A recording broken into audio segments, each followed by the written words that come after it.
Could you first of all introduce yourself? What's that? Could you introduce yourself? Oh, my name is Billy. I play in Green Day. Last time I spoke to you, I was also in the Milky Way here.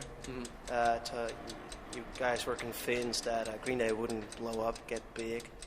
Next thing I saw you playing on Woodstock, 94. Oh, I don't know what happened, but I guess there's a lot of very disillusioned people in the world, so. Now, come on. How did you get playing there? They asked us, I guess, and we said okay. And at first we didn't really know what to think when we went into it because, it wasn't really, you can't really, remake what happened in 1969, of course. But we went in and ended up having a pretty good time, and it ended up turning into like a human disaster at the same time. So. So why? Oh, just because what happened to Mike getting beaten up by the bouncer, and because he jumped in the crowd. No, he didn't jump in the bouncer just jumped on top of him, and knocked Mike's teeth out. So. Why the fuck did he do that? I have no idea. He was just he thought that Mike was one of the kids in the audience, but regardless, you're not supposed to attack anyone like that. So, I guess Mike always just says better him than someone in the audience. So. Yeah, because it's for like 10 minutes in television. Yeah. People throwing the mud and stuff. Yeah. Started off cool. Yeah. We had a really good time with that. I mean, just instead of a rock concert, just turned into a big mudslinging fest, and it was good. It was good fun. You stayed for the rest of the show?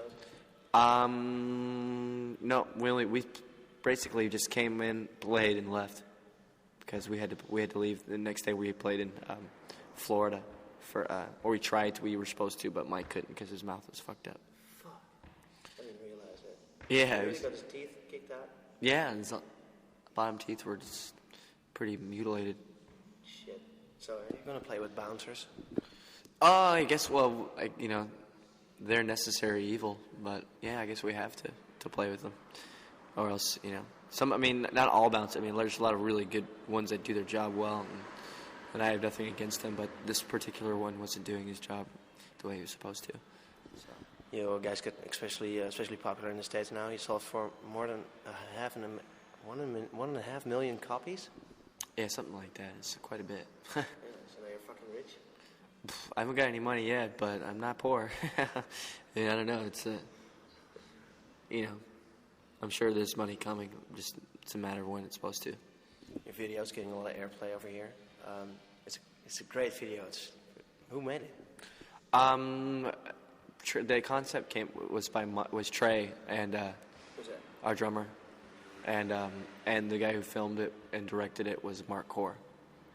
Is it inspired by One Flew Over the Cuckoo's Nest? Yeah, I guess so. You're not sure? Yeah, I don't know. You don't care? I don't care. You don't care about videos? Or? No, I don't really care much for him, to tell you the truth, but, whatever. They're okay. Are you working on new material? Yeah, right now I got I've just been writing a lot of songs, and I have we're getting a pretty good selection to choose from for the next record. Many songs. How many? Yeah. Mike's got a few, and I've got about 10, 11 songs. Will you record any older songs? Like on this one, you got a few old songs that you issued before? Oh, no.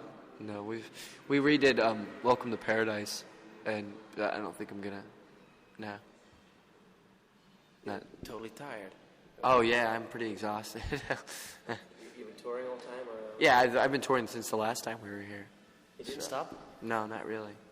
We just went home for a little while and just kept going. So. Played on the MTV Video Awards together with the Beastie Boys? Yeah. That's cool. Yeah, that was fun. They're really nice guys. I like the Beastie Boys a lot. Playing there, looking at all the stars who were there, is like... It was interesting at first, but the novelty wore off after, Roseanne Barr. It's just kind of annoying. So it's like... It was annoying? Yeah. Yeah, I don't care much for her. She's a pretty silly woman. Anyway, Offspring is getting so big now as well. How did you think that this hardcore style is exploding at the moment? How do you think it's possible? I don't know. It's just think it was just the timing for it, I guess. You know, I mean, everyone was used to just slow and very introverted grunge music, and that was the biggest alternative they had. And I guess this is sort of it's just like, you know, it's, you know, faster and like more I don't know, it's more in your face than say grunge is, and I think, you know, that just people caught on to it just because of timing. Do you think that isn't it like that mass media and record companies have just neglected music scene, which is growing already from the 80s? Well, I don't think that, because no one ever thought that they'd ever make it big playing punk rock, you know, and I know I never thought I did when we first started the band, and then all of a sudden it just exploded. I don't know what happened, just sort of fell out of control. So you guys did it the hard way. I mean, you started off playing such small clubs. Here in Holland as well, you played like a lot of squats. You played in Friesland. I mean, how many gigs must you guys have been playing? I couldn't answer that. I'm sure it's up to almost 1,000 gigs, I'm sure. So we've always toured a lot, you know.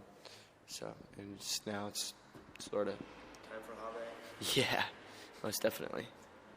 Aren't you getting tired of playing all the time? Oh yeah, it'd be nice to stay home for a little while. I'm married and stuff, so. You're married? Yeah. Congratulations. Thanks. And so it'd be nice to stay home with my wife and stuff for a little while. The not punk thing to do? Getting married?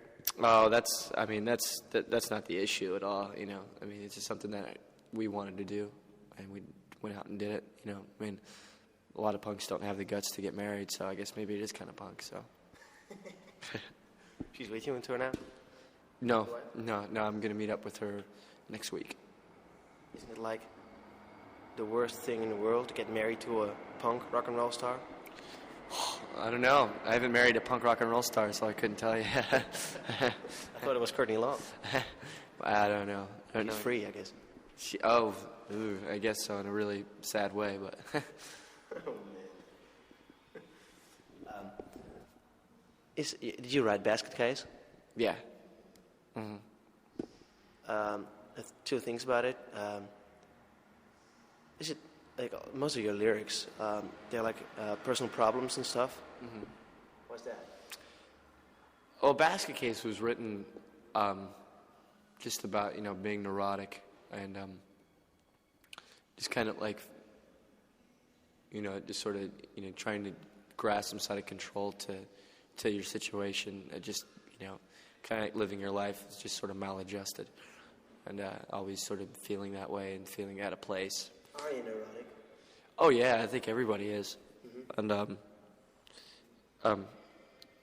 so it was like, I don't know. So, you know, it's like at the time I was hanging out with the prostitute, and just like, yeah, and like, going out? no, I wasn't going out. I was just hanging out. We were friends, and she was really cool, and I don't know. I mean, there's a lot of people, you know, go to see like psychiatrists and you know, for like just someone to talk to, you know. And I know a lot of men just kind of go to, or women go to, you know, prostitutes or whatever. That's why you wrote like he in the first sentence. Yeah, well, that was, you know, I mean, there's no particular gender, you know, so. Another thing, what's dookie? What's a dookie? It's shit. It's a childhood name. Shit. It's a childhood name for shit. That's why there's so much shit in the album? Yeah. Oh, yeah, it's like you know, it's kind of like a dog sort of taking over, you know, sort of the Christiania effect, where dogs sort of just took over the entire city in Copenhagen. So. In Copenhagen? Yeah. Explain that. What is the story? Where'd you get it from? Oh, no, it's just, I mean, the guy, we said that the name of the record is going to be Dookie. And so the guy, my friend Richie, he drew the album cover. And He made it? Yeah. Yeah, he just drew, I guess, like dogs, like pretty much having like a war scene. Yeah. So. Little punks on it. What's that? Spiky punks on it as well. Yeah, a few. There's like, you know, and some like inside sort of freaks that, yeah. Yeah, and just in airplanes and all that. It's pretty funny. Yeah, it's nice. Your new album you're working on, what's it about? Could you explain? You got new songs and themes. I mean, you must have been going through a lot of stuff. It's just more like, there's like a song about waiting for your parents to die so you can get your inheritance, which a lot of kids sort of do. Like, they don't really have much of a future, so they just kind of, create their future around what their parents have done. And, and there's a song about just being sort of maladjusted and not really, just sort of like, the science of like being an idiot. Being an idiot? Yeah. You're laughing at yourself. Yeah. Song, I don't know. I mean, you gotta laugh at yourself. All you're gonna do is like piss on yourself. And there's a song about speed, the drug, and a lot of speed references on the next record. You guys don't look like you use speed. It would look more like you use a lot of hash. Oh, I don't really use too much hash. Trey might use a lot more than I do. But I mean, this was like prior speed problems and stuff, like just from before. Not really necessarily a problem, but because we grew up. Well, we in California, the whole place is run on methamphetamine, so might as well write a song about it. But I think a lot more people will buy a record next time because 1.5 million people bought it already, so a new one. Yeah. What do you think you get out? People will be shocked or something in the States? Shocked at what? You read stuff about that, about using speed and. I don't think so. I think maybe the older people might be a little bit more shocked. It'd be better to write just love songs. Yeah, I think love songs are great. I have nothing against love songs. I think there's definitely a need for it, and they're really cool. I mean, I write a lot of love songs, but I don't know. What I mean is when bands are getting big and they're sometimes being pushed by the record company to get into this more commercial stuff. Mm-hmm. So give me some commercial shit. It even happened to Nirvana. Mm-hmm. And Kurt Cobain refused to issue what's his song called? In Utero, All Apologies. Mm-hmm. He wanted to release a rougher song, and they did eventually. Don't you get pressure? Yeah, you get pressure from all ends, but I mean, I'm not gonna. I mean, what's the last thing I want to do is write. I don't want to write a record to cater to the major labels. I don't want to write something. Okay, well, you want me to write pop songs? I'm gonna write pop songs, but at the same time, I'm not gonna counter that and write shit. I'd rather make a good record that I think is good, and wait, and it's all a matter of timing and stuff, It's I'm really into writing. I mean, I like to write songs with melodies and stuff, and I don't know anything about, if whether or not we're gonna have a next single for our next album, but I'm just gonna call it as I see it and just write the songs and see what happens. How do you write songs? Do you listen to? You first work on a singing line or something? I don't know, it's sometimes just write lyrics and then I write the music, or I write the music and I write the lyrics. It really depends. Do you make a voice or something? What's that? Do you make a second voice or a chord progression in the studio? How do you do that? And I write I think of melodies and stuff in my head and try to come up with some new ideas. Until now, your materials it's been basically the same idea. It's been the same sort of music. Production's better and the rest album. You must be evolving. Your music must be changing. I probably, I don't really know. I can't really tell what it sounds like unless I hear it without playing it, because that's when you're really able to tell if what your music is doing, Could some just kind of stay stagnant and doesn't really do anything, but hopefully we're taking on another step just within ourselves for the next record. I hear a lot of 70s and 60s bands in your music. You listen to that stuff? Yeah, I just like good melodies and just good raw rock and roll. Just guitar, bass, drums, and vocals. And just The Who, the Clash, the Beatles.